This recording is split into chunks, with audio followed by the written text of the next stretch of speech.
Hi everyone, waiting for all of you to join.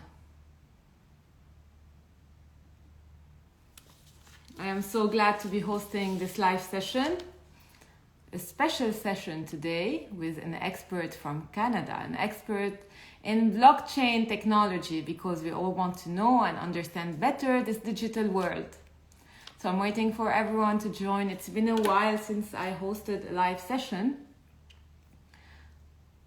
and I am honored to be moderating this talk with Don Tapscott. He is the expert of blockchain technology.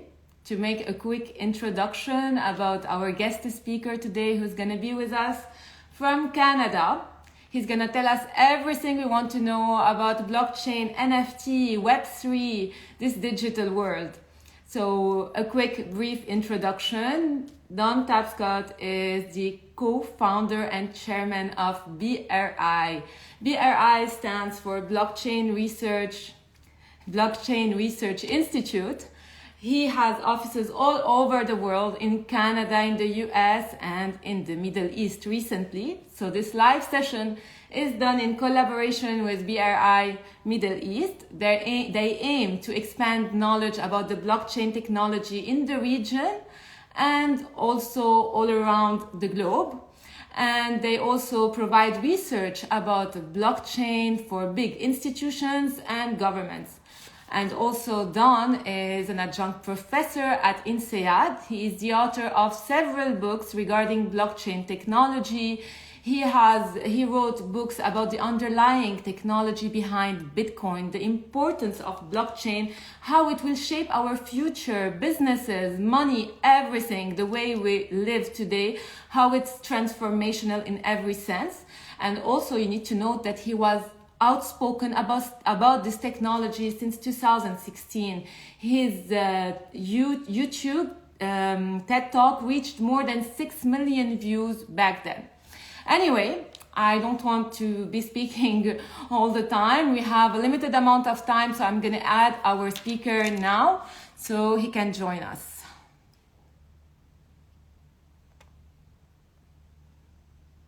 Just adding Don. Okay, let's do this. Buckle up and listen well. We have an interesting 1 hour. Hello, Don. How are you? I'm very well, thank you. It's an honor to have you with us today to be discussing such an intriguing topic, for all of us. Yeah, I'm just getting my video set up here. There we go. Can you hear me well? Yes, I can hear you great. Thank you. Okay, amazing. So tell me when you're okay so we can start and we have the go ahead. Yes, I'm ready to go. Okay, so let's not waste more time and shoot the first question. So my first question is pretty straightforward. What is blockchain technology? How would you explain it in easy words for someone who's not familiar with the concept? Well, the way we like to think about it is that this is an internet of value. Let me explain that. That for 40 years, we've had an internet of information, right? That's what the internet's all about. But if I send you some information, a PDF or a PowerPoint or a photograph, I'm actually not sending you the information. I'm sending you a copy. And that works great for information.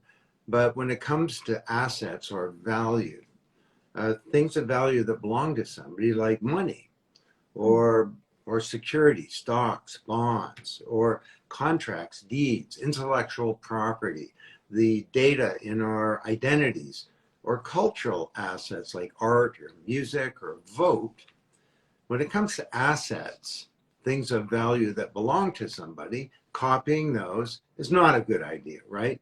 You don't want someone copying your vote or your identity. And if I send you $1,000, it's really important that I don't still have the money, right?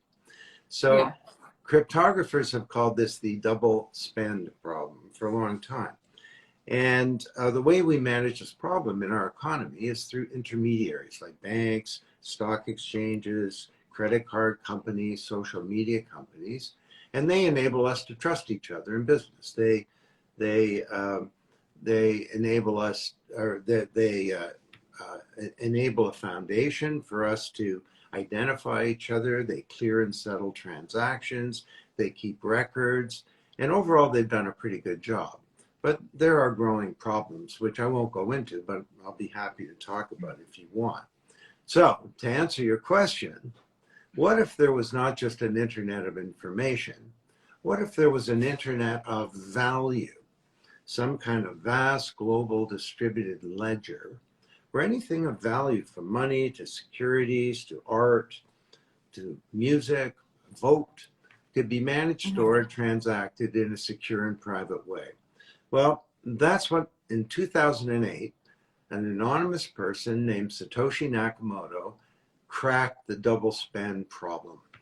And Bitcoin was just the beginning. It's sort of like the first app of the internet of value. Kind of like email was the first app of the internet of information. But this is a truly extraordinary thing, because if we have an internet of value, what that means is that people can trust each other to do transactions with assets. And trust is not achieved by a middleman. It's achieved by cryptography and some very clever code. So this is bigger than the internet of information in my mind. And I'll just say one other thing. You can call it an internet of value, but it's also the web. But it's not a web of information. It's a web of value as well. The World Wide Web is becoming a platform for value. That's why it's called Web 3.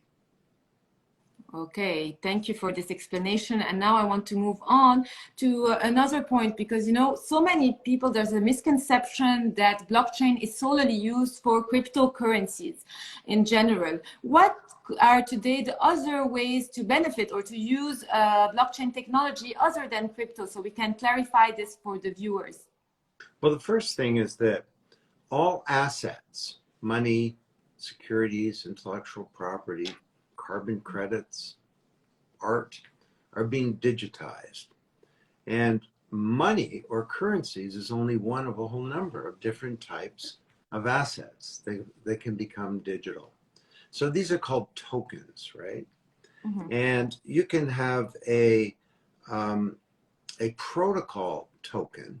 That's what enables something like Ethernet, Ethereum to work. Because a protocol token is a way that people can exchange value and build smart contracts. And a smart contract is just like what it sounds like. It's a contract, an agreement between people that self-executes. But a token could represent art. That's called an NFT, or non-fungible token. A token could represent a stock. So there was a big offering, it's called a token generation event, that raised $4 billion to invest in a company. But there was no investment bank, there was no stock market, and there was no stock. People were buying tokens and replacing the complete investment banking infrastructure and financial capital markets infrastructure to do that. But you could also have a token represent something like a carbon credit. And right now, carbon offsets are being tokenized, and this is going to be a huge benefit to us in terms of climate change. And there are many other different types, 9 different types of tokens, actually, that we talk about in the Blockchain Research Institute. So currencies are just one of them. What are the 9 other, because you told us currency is one of them, but what are just the headlines? Well, currencies, you have protocol tokens, as I mentioned.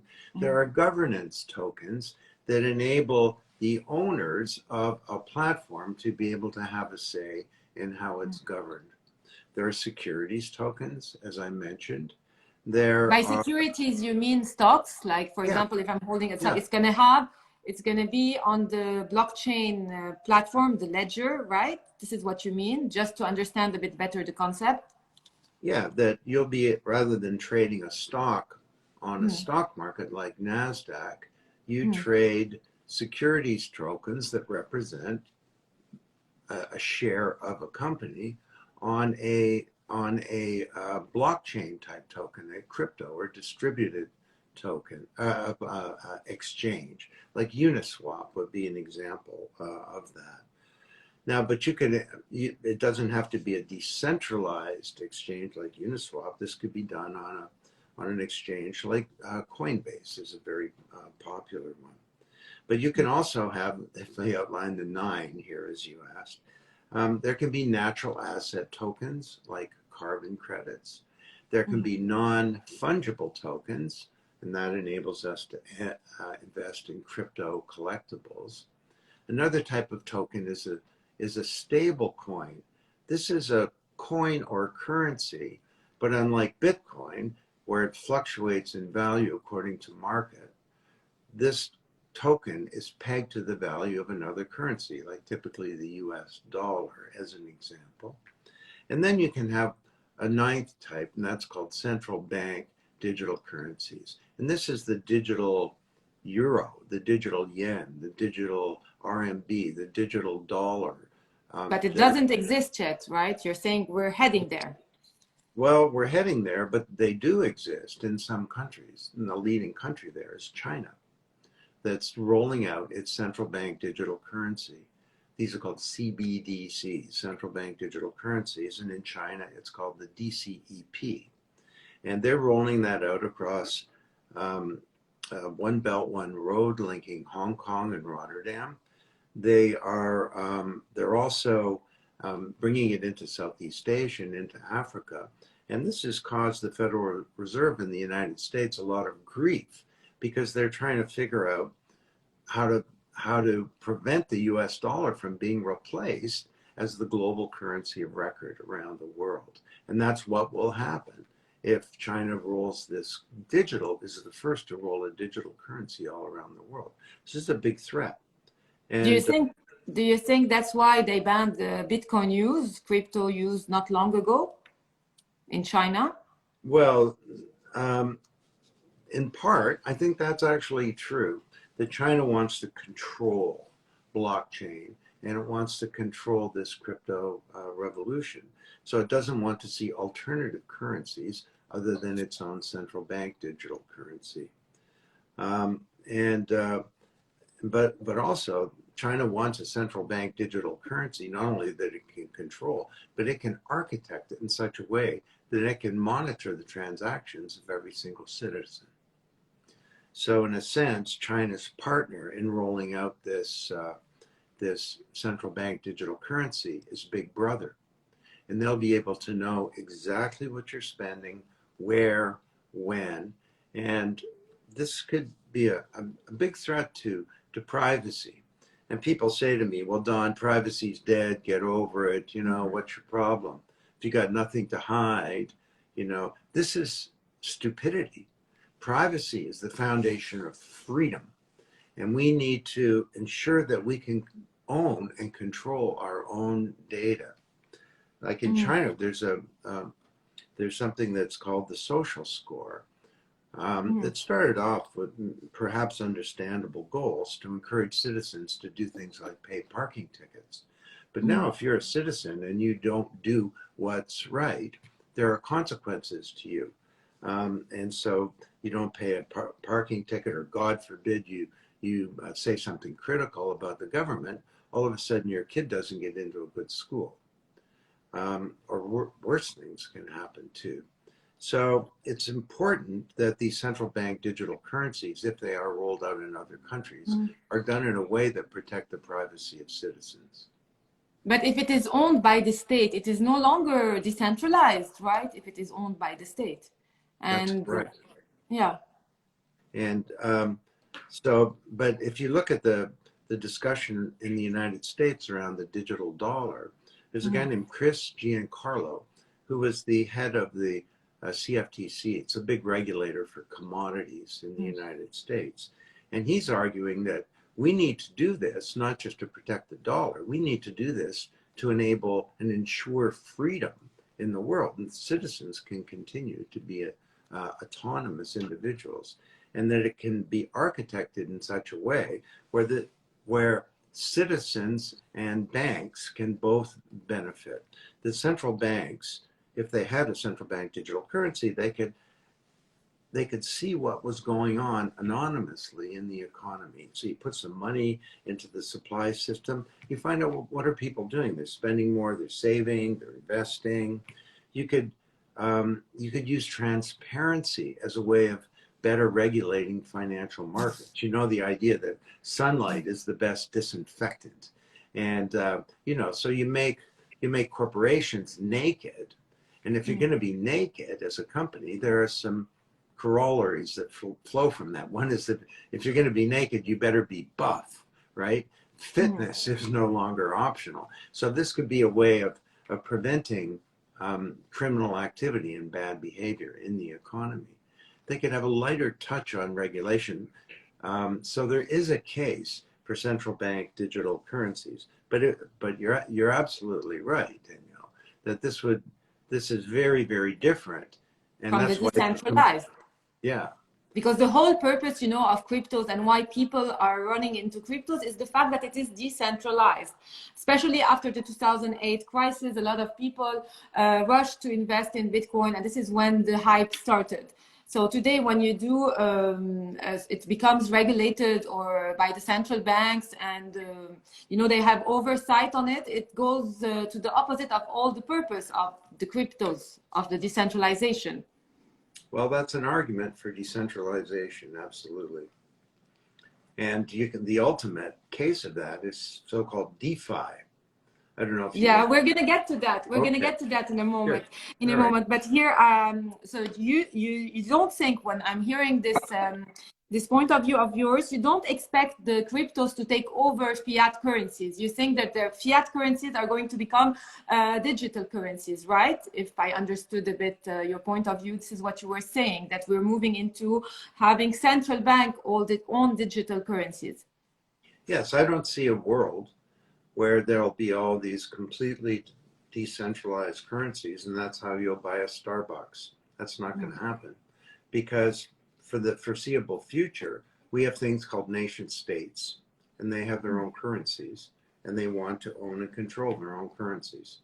So the dollar is not going to go away. Now, it may be displaced as a currency of record globally by China if they don't move quickly. But we're going to have central bank currencies around for a long time. Okay. And if I had to tell you today, let's say because we're talking about cryptos, if you had to bet on one of the cryptocurrencies, would it be Bitcoin, Ethereum, or any other crypto? What's the difference between, let's say, Ethereum and Bitcoin? Well, remember, one is a cryptocurrency, Bitcoin is a cryptocurrency. Ethereum is not. Ethereum is a platform that has a token. The purpose of Bitcoin is to do transactions using Bitcoin. The purpose of Ethereum is to act as a platform whereby people can build new business models through smart contracts and new decentralized autonomous organizations, or DAOs as they're called, and so on. So it's kind of like comparing an apple and an orange, really. There's a role for both of them. And the way it's kind of evolved is that we've had this whole period where it was focused purely on Bitcoin. Then we started to see the platforms emerging, and we had in 2021 the rise of these extraordinary platforms, not just Ethereum, but things like Cardano and Polygon and so on. But now we're seeing the rise in 2022 of something different again. And these are platforms that enable different blockchains to communicate. Like the internet right now, I can send you an email, or we're both on the internet having a video conversation, right? And but blockchain doesn't work that way. There are thousands of different blockchains, and they don't interoperate. And it was kind of like the early days of the internet. I mean, I'm old enough to know that in the early 1990s, companies didn't trust the internet, and they built individual private internets. They were called intranets. And that's kind of like where we're at today. But now we have the rise of these new platforms that integrate these together. So I look at platforms like Polkadot or Cosmos, the internet of blockchains, as Cosmos calls itself. Or Polkadot is building the platform for Web3, where all of this will integrate together. Okay, clear enough. I want to ask you now about a big worry for everyone, which is the regulation part. You know, can blockchain be trusted today? A lot of people believe that it is not a regulated market. There is no regulator, there is no insurance, and some people think it is like heaven for money launderers or for sanctioned people who want to escape. They can go through the blockchain because it's decentralized, anonymous. So what do you say about this? How can we trust this system? Well, first of all, there is a role for regulators, especially if we're talking about financial assets. That's why we have regulators.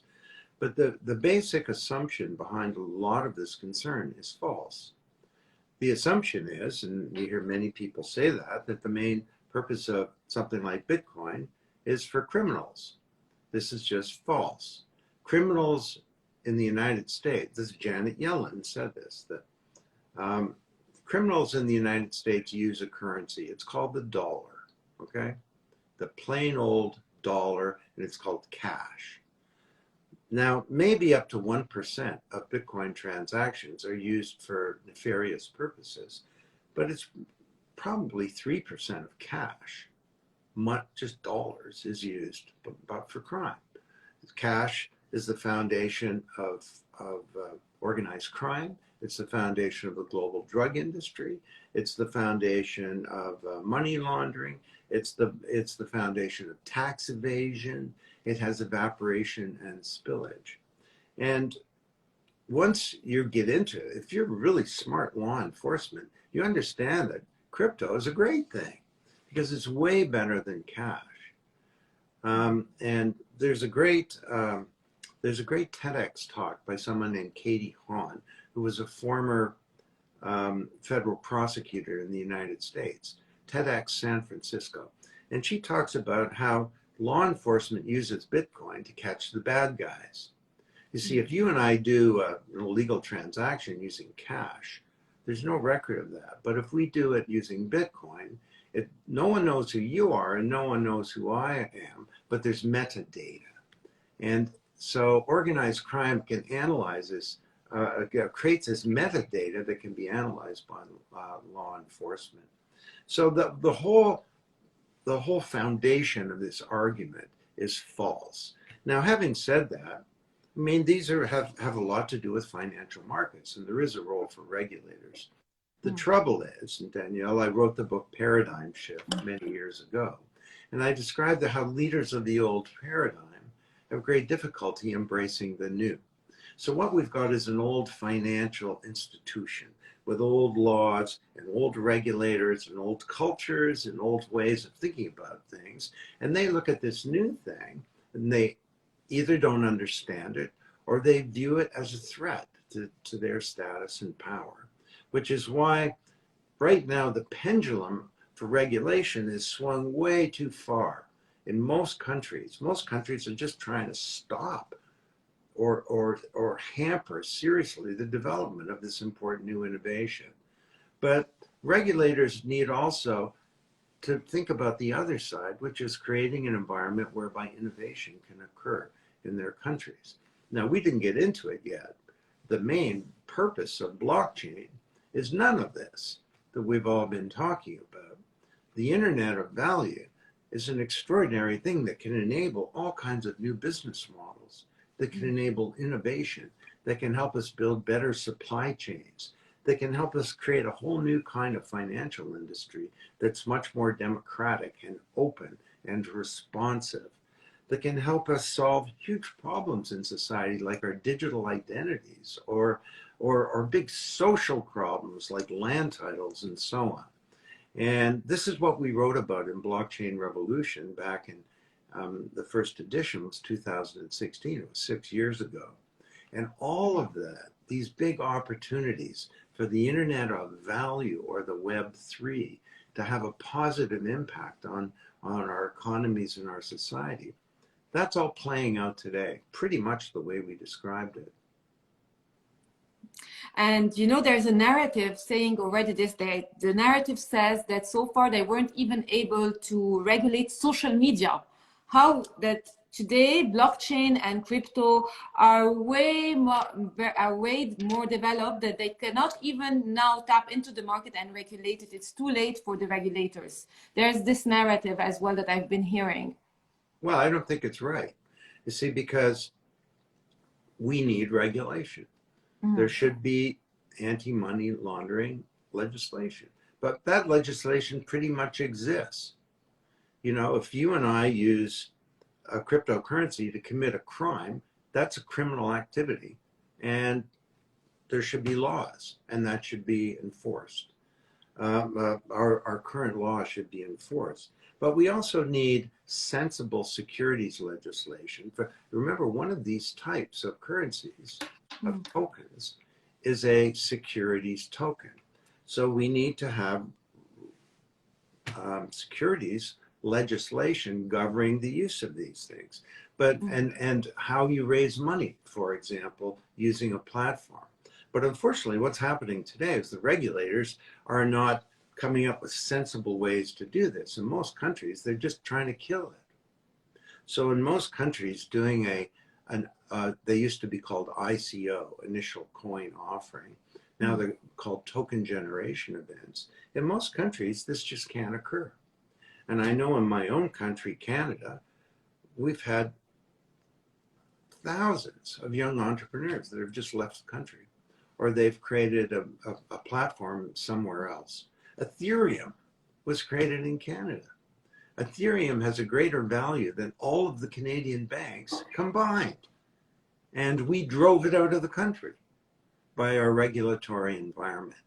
So regulators need to understand this. They need to wake up, and they need to do a good job in getting the balance right between protecting investors on the one hand and creating an economy whereby innovation can occur on the other. Okay.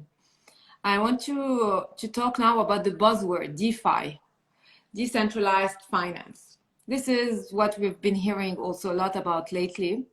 And if you can just explain to our viewers what DeFi means, and do you think that we might reach a point where we would not need anymore the banking system, where the whole middleman issue will be gone, will be replaced? Well, in theory, that can occur. In practice, it won't. But the banks are buckling up for some huge changes, because there's an expression in English. It's called a Rube Goldberg machine. It's one of these super complicated machines where a ball rolls down a little thing and it spins a thing around, a shoe kicks it, and so on. And it's a complicated machine that does something really simple, like crack an egg or open a door. Well, I look at the banking system, and that's what I see. This super complicated system that does some very simple things.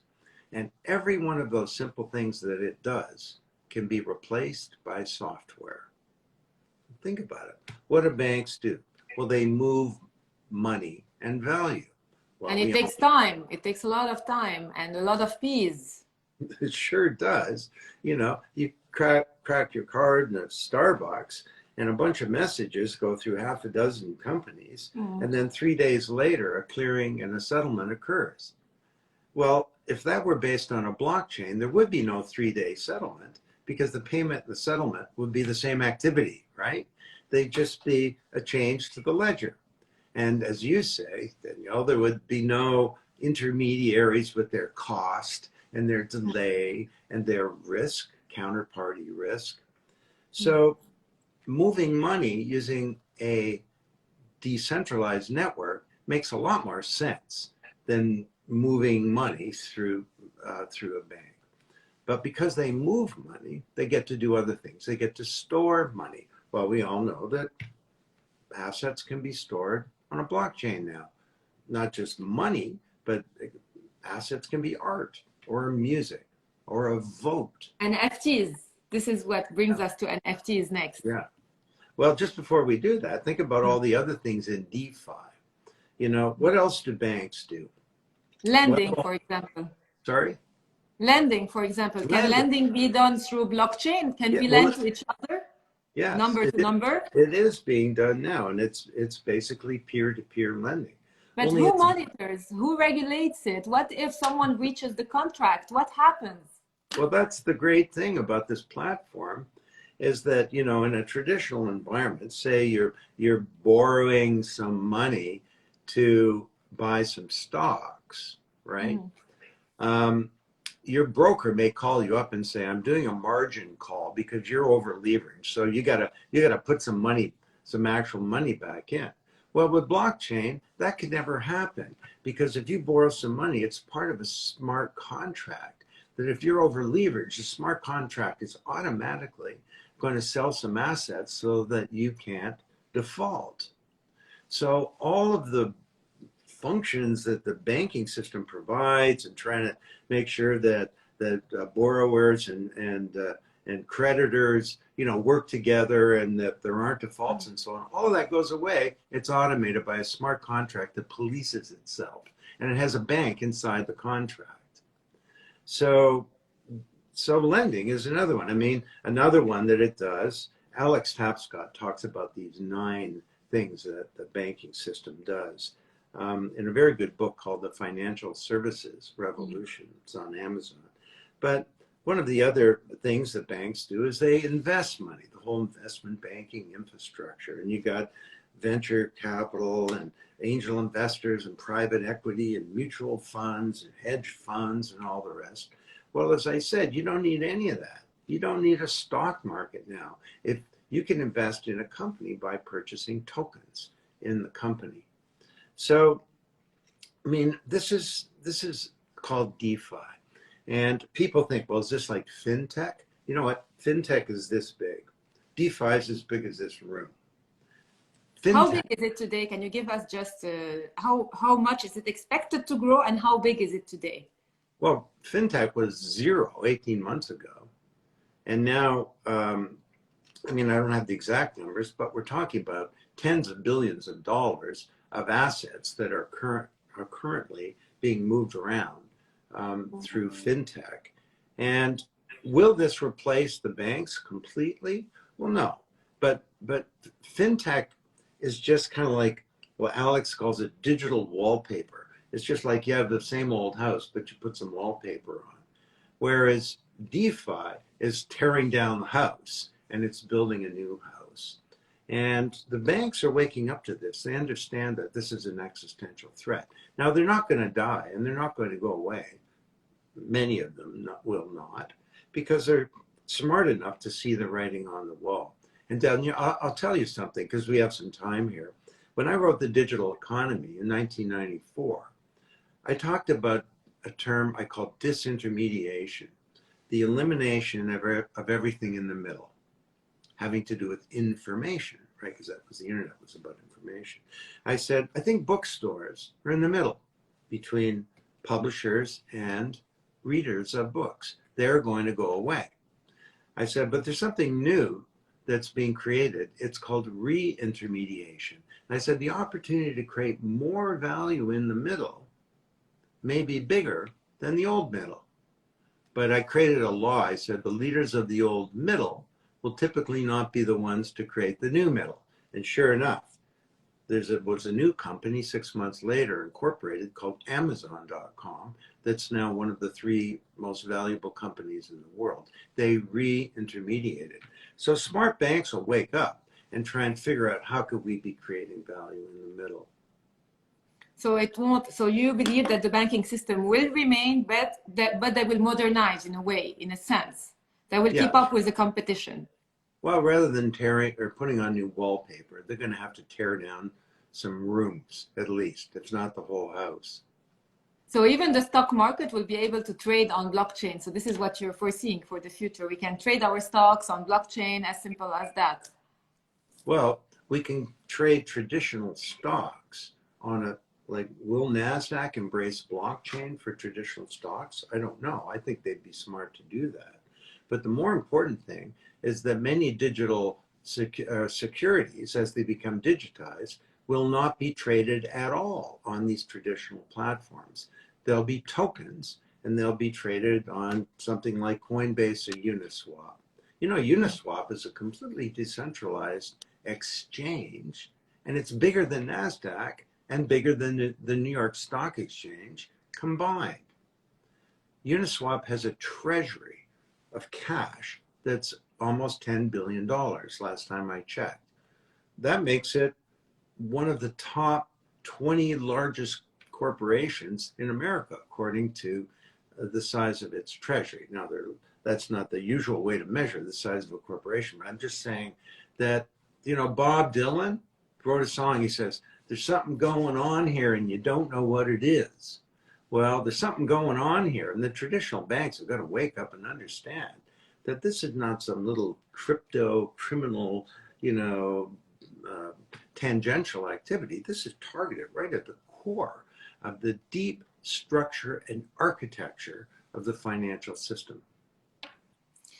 Since we're talking about tokens here, let's talk about the non-fungible tokens, the NFTs. You know, NFTs have been here for a while, but why suddenly this hype? Why suddenly everyone is talking about NFTs at the moment? What happened? Well, they have been around, the concept, for a while. 6 years ago on Blockchain Revolution, we had a whole chapter on NFTs. Now we call them crypto collectibles. And who knows, the market decided non-fungible token is a better term. I have no idea why, but here's the idea, that a token representing value on Ethereum, it's called ETH, or on Cardano, it's called ADA, or on Cosmos, it's called an atom. Those tokens are fungible.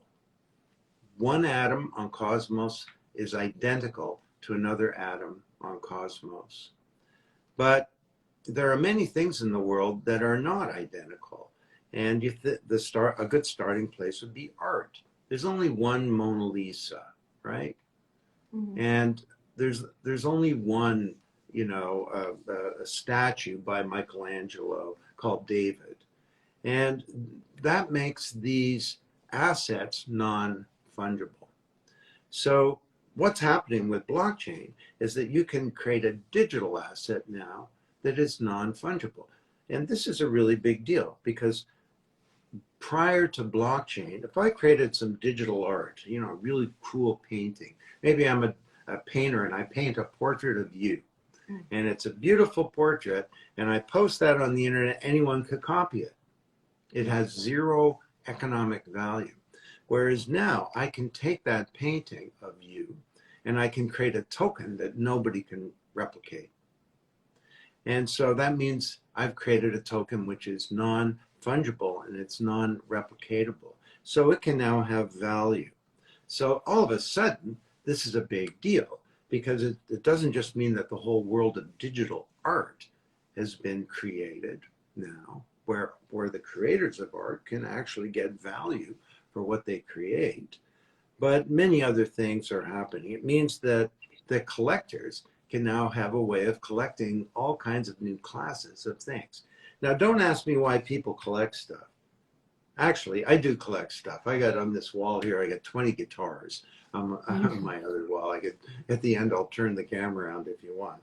Do you collect NFTs? Do you have any NFT? No, I have a couple, but you know, I collect other things. I collect old wooden boats, and I have a modest little collection of those.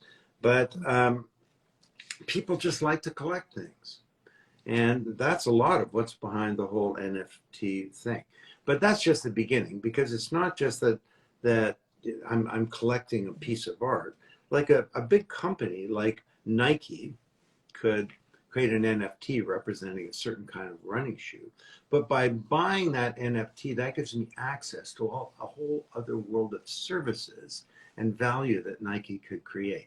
So the NFT is kind of like a ticket, or a loyalty point into a whole sort of other world of activities. So there's something called the Bored Ape Yacht Club, the BAYC, that enables people to buy an NFT, but to get access to all kinds of other things. And then that's just the beginning too, because in the past, you don't see a whole bunch of people from all around the world coming together to buy a Picasso.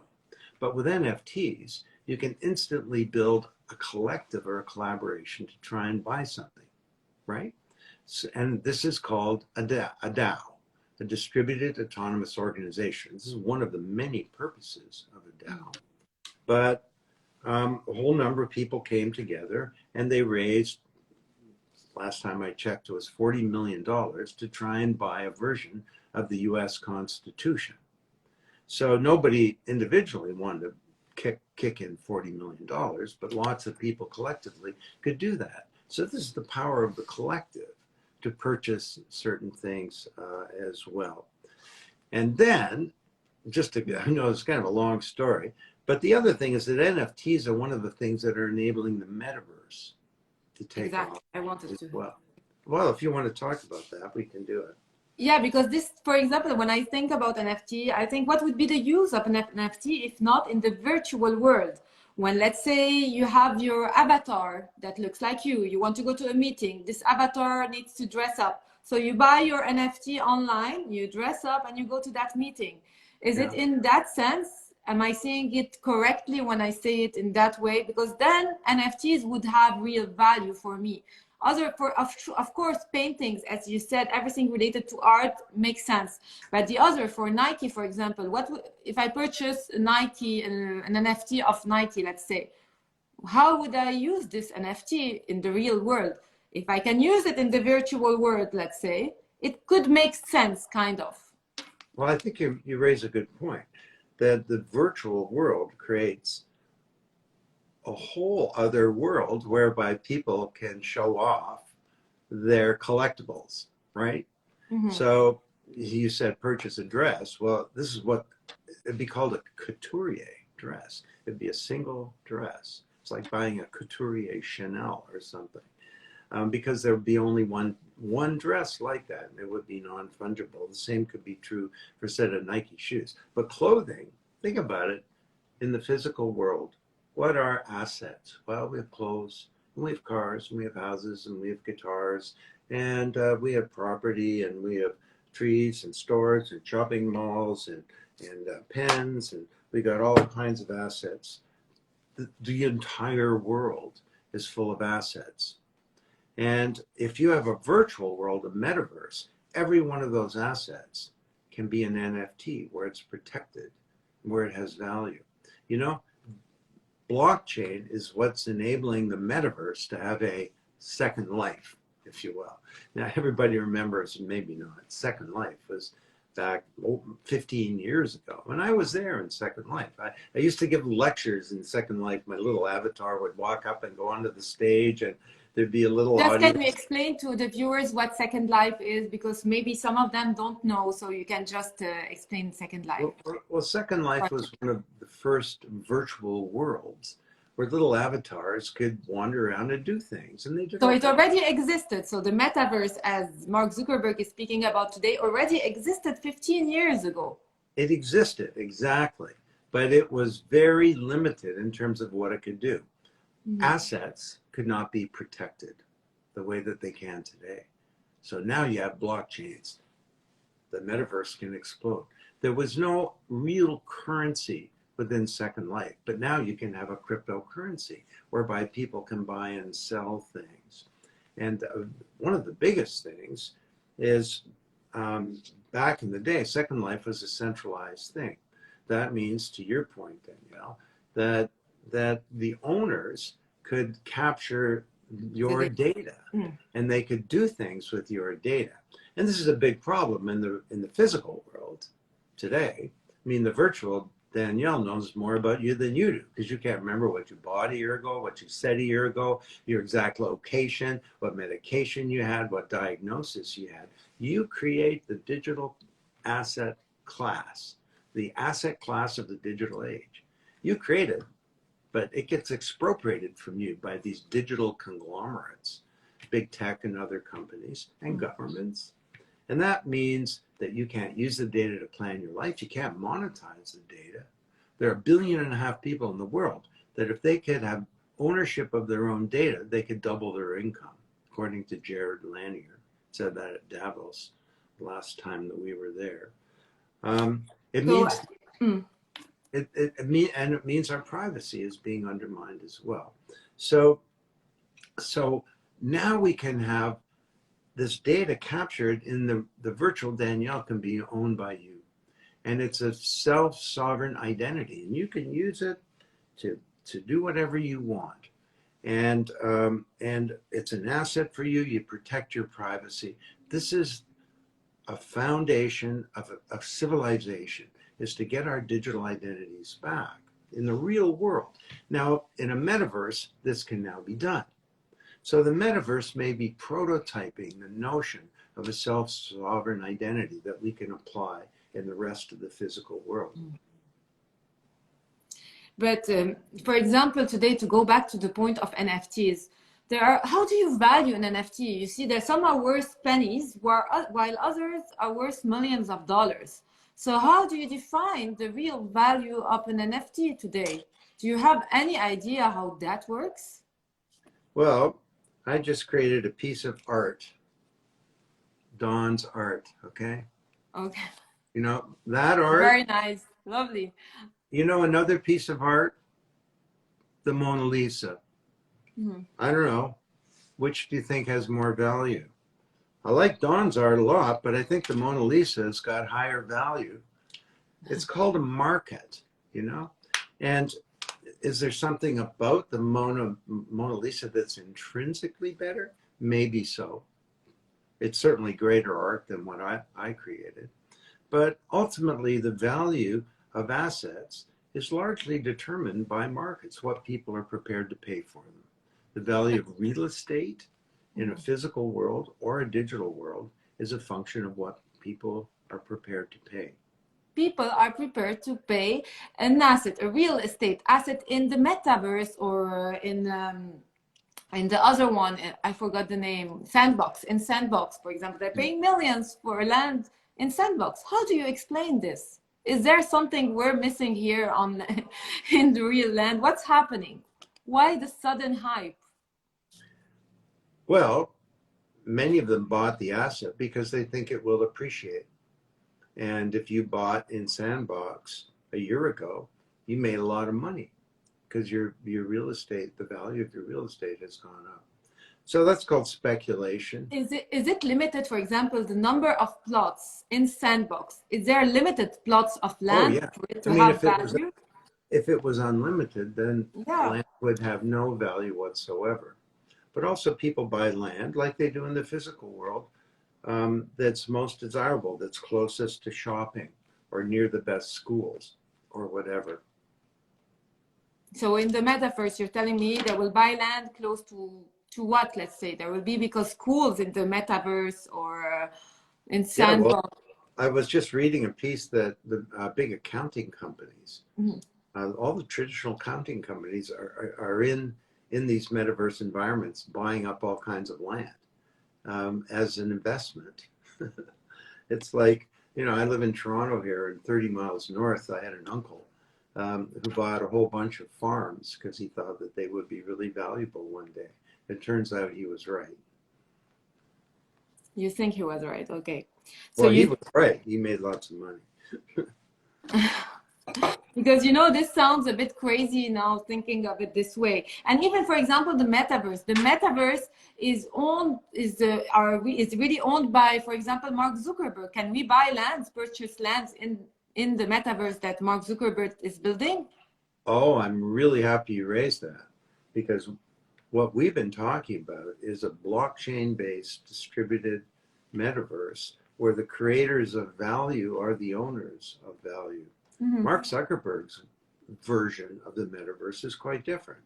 It's like they own everything. And presumably all of your data that you generate will be used by them. That's the way the Facebook model works, to generate even more wealth and even more value. Furthermore, they can, by capturing your data, they're essentially spying on you, watching your transactions. They come back to sell you stuff. And it raises all kinds of big questions, like, what does it mean for a corporation to have perfect information about us? You know, right now we do all kinds of things that we probably shouldn't be doing. You know, we buy things where corporations are influencing our behavior. But think about it, as you participate in the metaverse, you know, the kind of detailed information that they'll know is extraordinary. And the author of Sapiens, Yuval Noah Harari, at Davos was giving a speech, and he was saying, look, at ultimately they can know way more about you than you do, including about things having to do with your basic core psychology in your body. He says, I'm gay, and I didn't know I was gay till I was 18 years old. He said, but if someone had access to ultimate information about me, they could have seen when I was 12 how my pupils were responding to different genders, and about my blood pressure and all kinds of other things.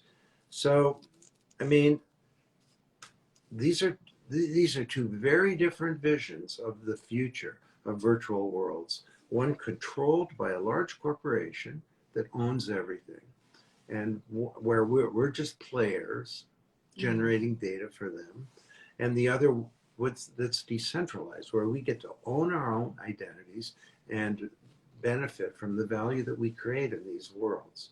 So this is a historic battle that's shaping up.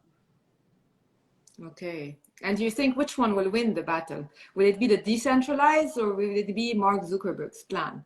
Because Well, here we're talking about Web 2 versus Web 3, right? yeah, just to be clear about that, Web 1 was called the Read Web. We created websites. And I created Don Tapscott.com, and people would come to my website, and I'd provide them with information they would read and have access to this video, my website. The set Web 2 was called the Read Write Web, whereby we could not only look at websites, we could engage. And ultimately that led to social media and to all kinds of e-commerce, and to community groups, and to Wikipedia, where we collaborated in creating things, Read Write Web. And the third web, Web 3, we could call the Read Write Own Web, where all the data that gets created, the creators of the data get to own it. And that's the ultimate vision for the Web 3. The Web 3 is blockchain. It's the same as the Internet of Value, as I described in my TED Talk. I forget, what was the question you were just asking me? No. I was asking you who's going to win. Will it be Web 2 with Mark Zuckerberg, or do you think the world is heading, or is going to accept more Web 3, the completely decentralized system, no authorities, no one stealing your data mainly? Well, you know what? Sometimes I'm introduced, if I'm giving a speech or a television or something, as a futurist. And I always say, actually, I'm not. I think that the future is not something to be predicted. It's something to be achieved. And this is a battle shaping up. Everyone watching this, which side are you on? What do you think? Let's get together and achieve a future that's a good one for all of us. Yeah, a good one for all humanity. Because as you said, I know that you believe that blockchain can address some of the challenges, the main challenges of the world. You said it in your TED Talk, and I advise everyone anyway to have a look at this TED Talk that I already shared on my page, and I'm going to share it again, because you mentioned several challenges, and I agree that if this happens, and if we can really find solution for this problem, it would be amazing. My last question would be, how do you see the digital world in 5 years? And here I'm talking about NFT, crypto, blockchain, the metaverse. Where is this heading? And do you think that the world today, the world we live in, is ready for all these changes, for these disruptive technologies?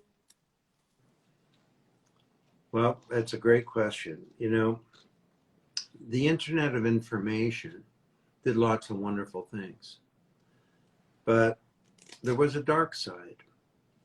You know, our privacy has been undermined, the Web 2 world. It means that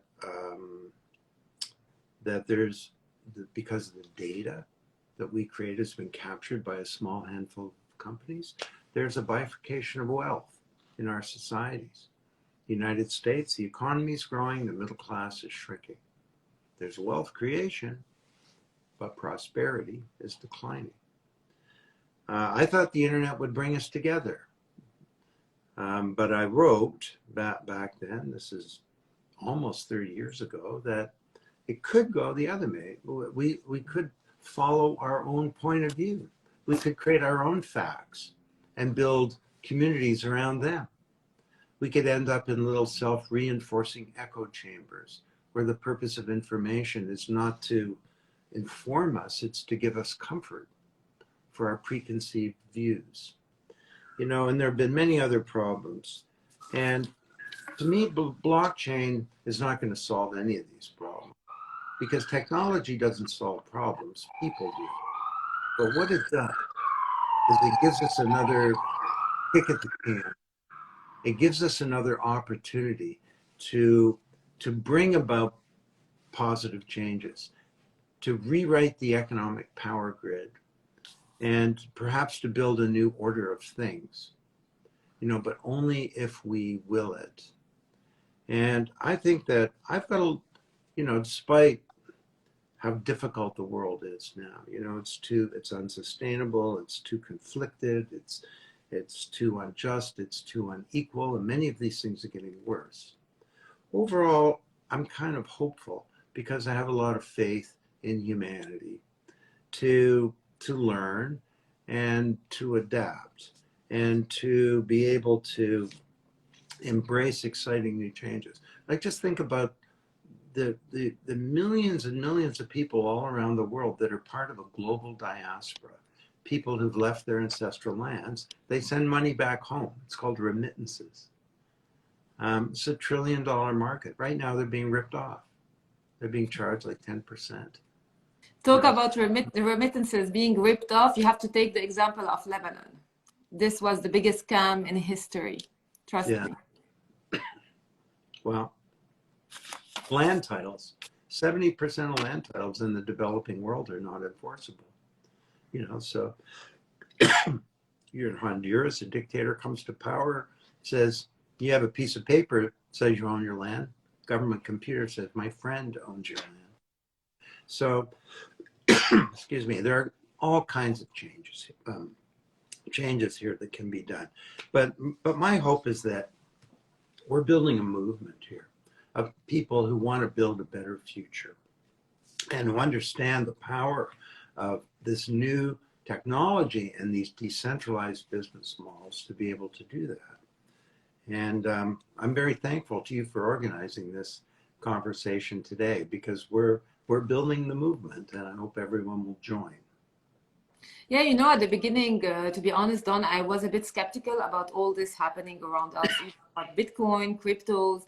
I didn't really believe in it, especially when we talk about regulation. I have fears in there. I believe I'm worried if one day the government decides to step in, what happens? What would happen? Would these go to zero, these technologies, everything that's happening today? So I still have some question marks, but I believe that there's something going on, especially the blockchain technology, that it's here to stay from the beginning. This was something I'm sure about. And today, the fact that the NFT exists, there's a marriage between technology and economic value. You know what I mean? So I see there's a potential here. I'm still analyzing and trying to understand it better with experts like you, because really you give it to us as it is. I know you've been doing tremendous job on this topic, and it was really an amazing, very rich conversation. Thank you so much for the amount and load of knowledge that you shared with us. It was really essential, especially that we're hearing a lot, you know, these buzzwords like DeFi, NFTs, tokens, decentralization. So thank you so much. And I had so many questions from the audience. I couldn't take all the questions because we don't have time. We have limited amount of time. But if everyone is interested, we can try to schedule maybe part two with you, Don. And here I want to mention again that if anyone is interested in knowing more about the blockchain, head to BRI Middle East. This talk was done in collaboration with BRI Middle East. They would be happy to provide you with certified trainings, and also they provide research to institutions, to big institutions and to governments, in case you want to train your department to understand better this new technology, everything related to blockchain and how to implement blockchain within your organization, because that's the future. And I agree with Don, we're into something here and we shouldn't miss the train. Yes, thank you very much. You know, if you go to Amazon and type in Don Tapscott or Alex Tapscott, you can see our new books. My new book is called Platform Revolution. And we're very proud of our operation in the Mideast. It's based in Doha, and I'm actually going to be traveling to Dubai and Doha, and maybe some other countries in the next couple of months. So if you connect with the Blockchain Research Institute Middle East, you will be able to plug you into some of the events, and maybe I can meet some of you face to face, which I'd love to do. It would be awesome. It would be amazing. And if you could do a pit stop in Lebanon, of course, that would be great as well. And here I want to say a special thanks to Aline Dawood. She did amazing job. Aline is a Lebanese entrepreneur. I'm so proud of this lady. She's done amazing job, and she's actually heading BRI Middle East. So reach out to Aline. I always tag her in the post anyway. Reach out to her if you want to know more about blockchain, about Don, and get his books. Trust me, you won't be disappointed. And thank you so much for this marvelous live. Thank you again. Okay. Thanks. Bye everyone. Bye.